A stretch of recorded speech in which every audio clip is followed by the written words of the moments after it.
The ocean was a cruel mistress. She whispered to men with the promise of freedom, gold, and glory, then trapped them in an endless blue cage where even their most human desires began to rot. For pirates, the scariest part of life at sea wasn't the cannonballs or hangings. It was the silence that came after the storm, the heavy, aching quiet of a ship full of men with nowhere to put their hunger.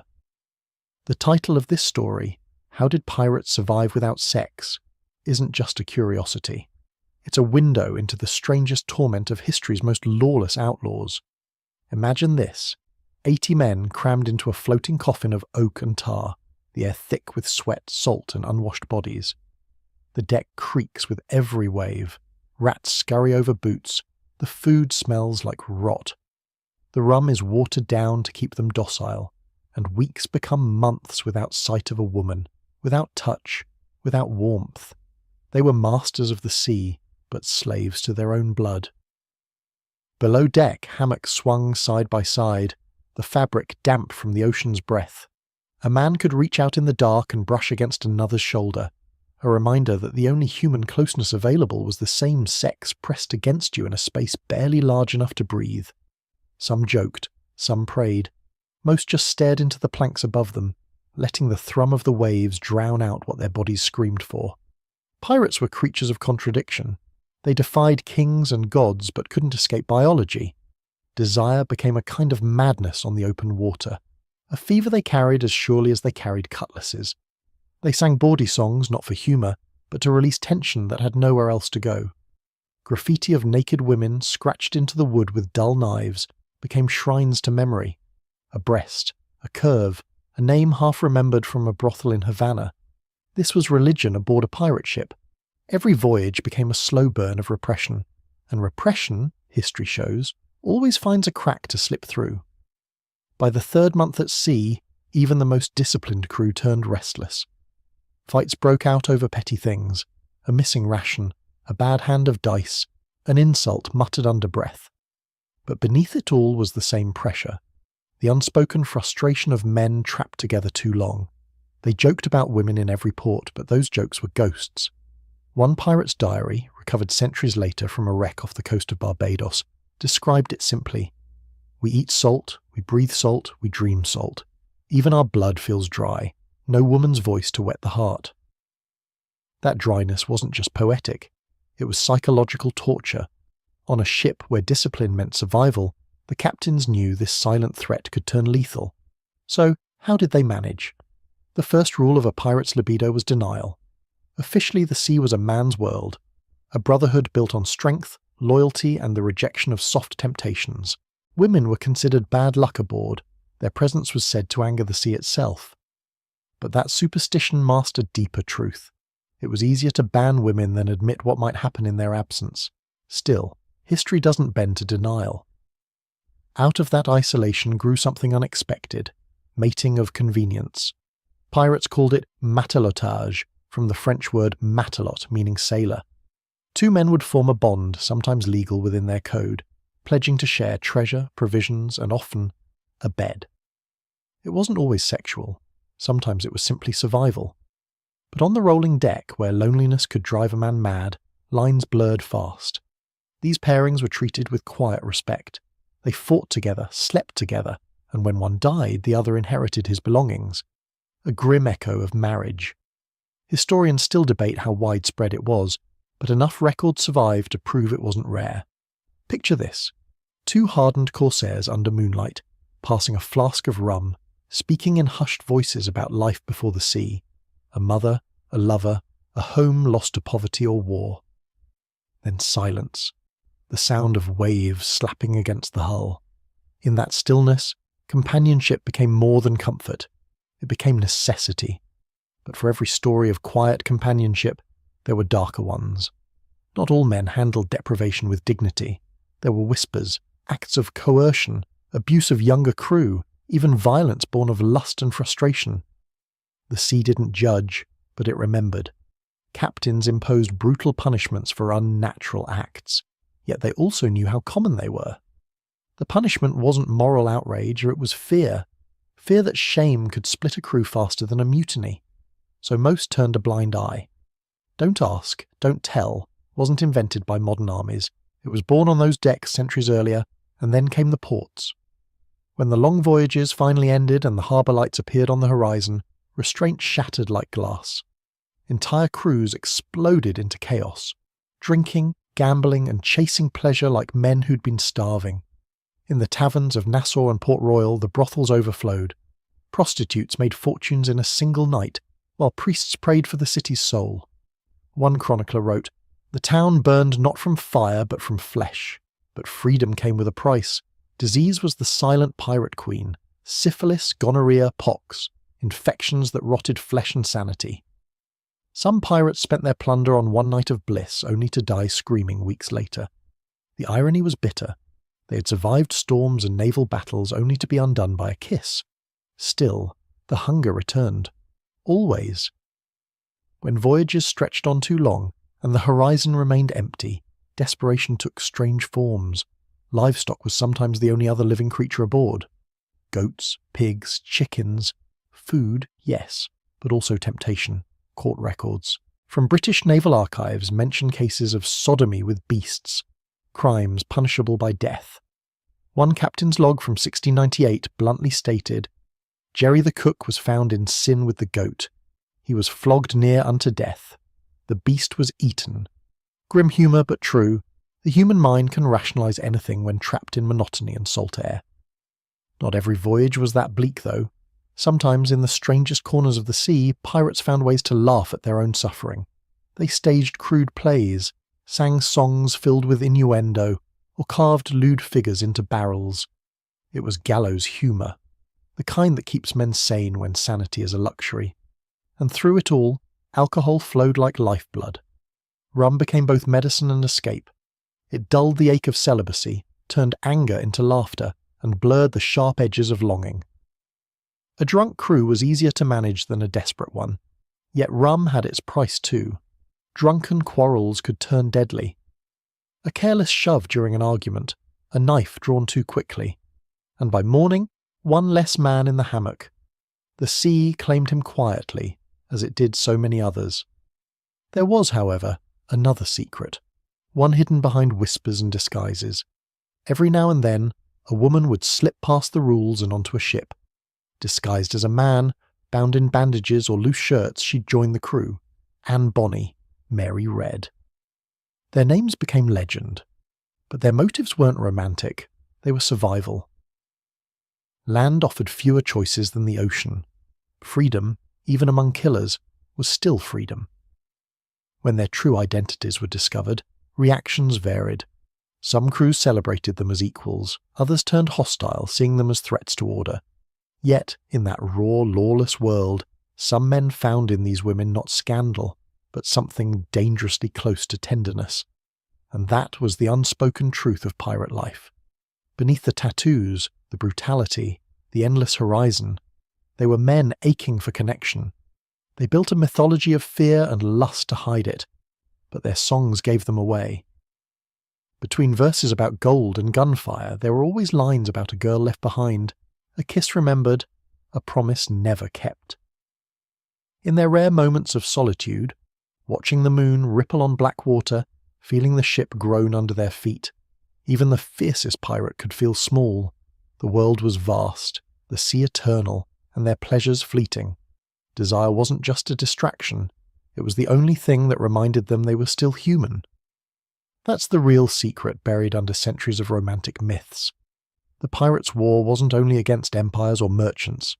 It was against their own isolation, against the hunger that couldn't be fed with rum or plunder, against the loneliness that no amount of laughter could drown.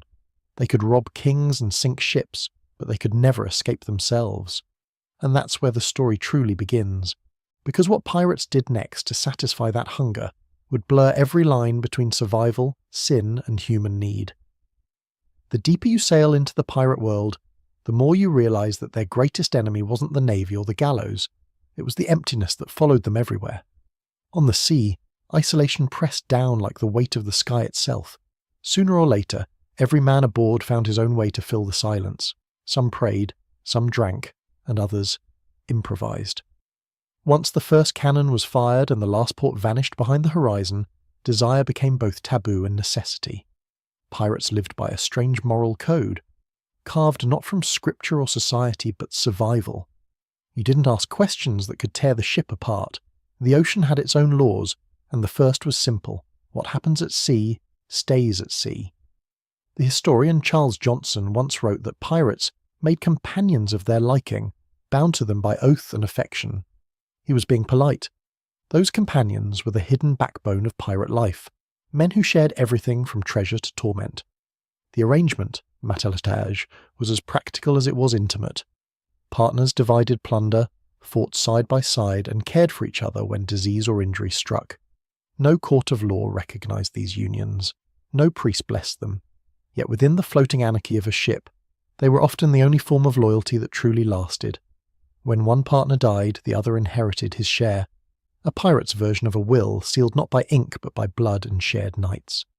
But this system had shadows. For every partnership born of affection, others hid coercion or convenience. The same cramped quarters that nurtured companionship could also breed exploitation. Captains enforced discipline through fear, and that fear extended below deck.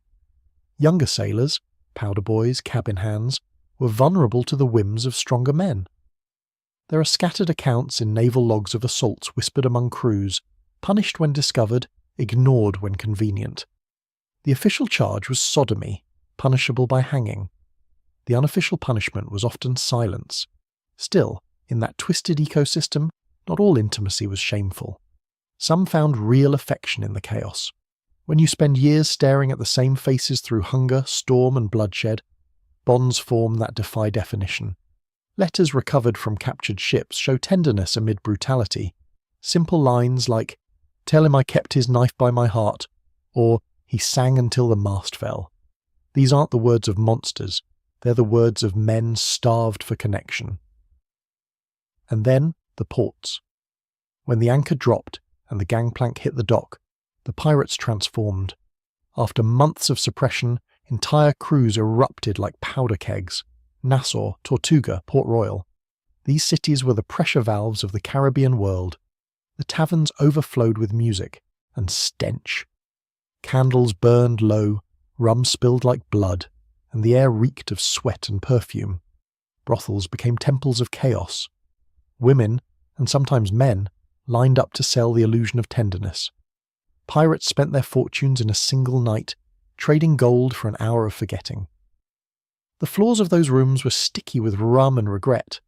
Local records describe the madness vividly. In one Port Royal account from 1718, a tavern keeper wrote, "The pirates came like a storm. They drank until speech failed, and they took until they could stand no more. Come morning, the streets stank of sick, blood, and laughter." But there was a darker cost. Disease was everywhere. Syphilis, gonorrhea, pox, infections that rotted flesh and sanity alike. Without medicine, a single mistake could end a life. Some men smeared their bodies with mercury ointments that burned through the skin. Others drank tonics of ash and vinegar, praying it would clean the humours. It didn't. Many pirates died not from musket fire, but from what they caught in the bed of a stranger. It was a cruel irony. They feared the hangman's rope, but the true noose was invisible, coiled inside their veins, and yet none of this stopped them. In fact, pirate economies depended on lust. Brothel owners, rum sellers, and corrupt officials grew rich from every new crew that arrived half-crazed from celibacy. Governors took bribes to look the other way. Some ports even developed unwritten schedules. Ships docking at night, women ferried secretly from inland villages, the transactions disguised as hospitality. For many pirates, this became a ritual. Months of restraint followed by 1 week of oblivion. Then back to sea, back to hunger, back to pretending. But some, especially those who sailed for years, began to invent new rituals. Rum became therapy. Rum was everything. It dulled the ache, blurred boundaries, and softened tempers. A bottle passed between hands was more than a drink. It was communion. Men sang louder, fought less, and, for a few hours, forgot how long it had been since they'd been touched with kindness. Rum also became a veil. Under its haze, taboos dissolved. Two men sharing a blanket could later laugh it off as drunkenness. No questions, no judgment. That was the code. If the ship functioned and the cannons fired on command, nobody cared what happened after the lanterns dimmed. But sometimes, the loneliness was too sharp for laughter to dull. That's where the stories of cross-dressers and disguised women step out of legend and into history. Anne Bonny and Mary Red were the most famous, but not the only ones. Women who disguised themselves as men slipped into pirate crews for reasons as varied as survival, revenge, or pure defiance. Once aboard, they proved as ruthless and capable as any man, and in the claustrophobic reality of ship life, some inevitably formed relationships. There are hints, brief, tantalizing, of these romances in letters and trial records. A shipmate's suspicious loyalty, a captain's refusal to punish a discovered woman, a whispered rumour of affection behind locked doors. When Mary Red was finally unmasked, witnesses testified she had been greatly beloved by her comrades. The phrasing was deliberate. It said everything without saying anything. But for every rare love story, there were hundreds of tragedies. When desire crossed the wrong line, punishment was swift. In 1720, a sailor named Thomas Granger was hanged in Jamaica for unnatural crime with a beast. His death was meant to terrify others into restraint. Yet decades later, the same report surfaced again. Goats, pigs, even parrots listed among victims. Sailors were human beings stripped to their barest instincts, and sometimes those instincts grew monstrous.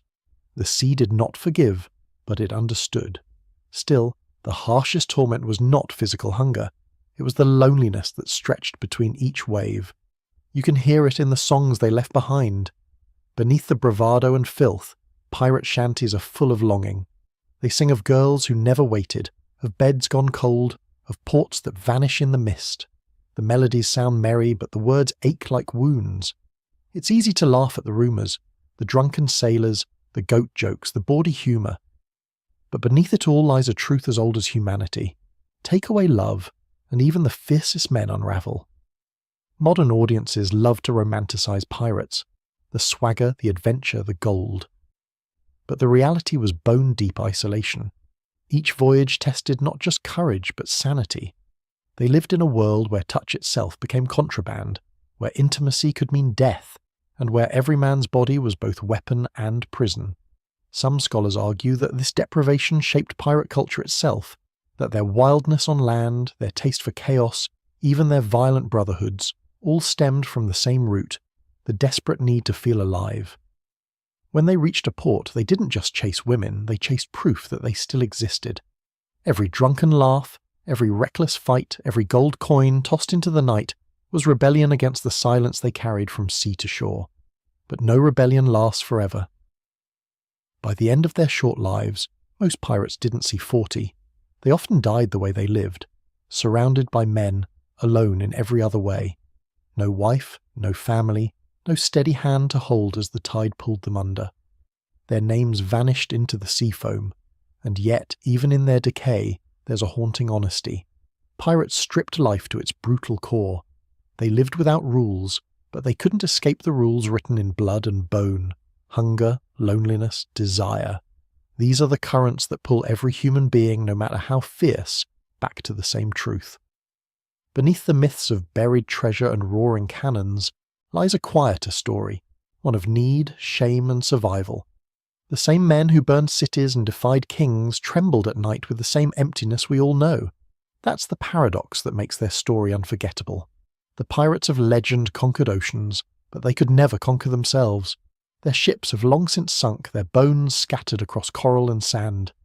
But the echoes remain, in every drunken song, every scratched carving, every whispered myth of two sailors sharing warmth against the cold. And if you listen closely, you can still hear them. Ghosts of men who traded everything for freedom, only to discover that the greatest prison was within. The sea was vast, but never big enough to drown desire. That was their curse. That is their legacy.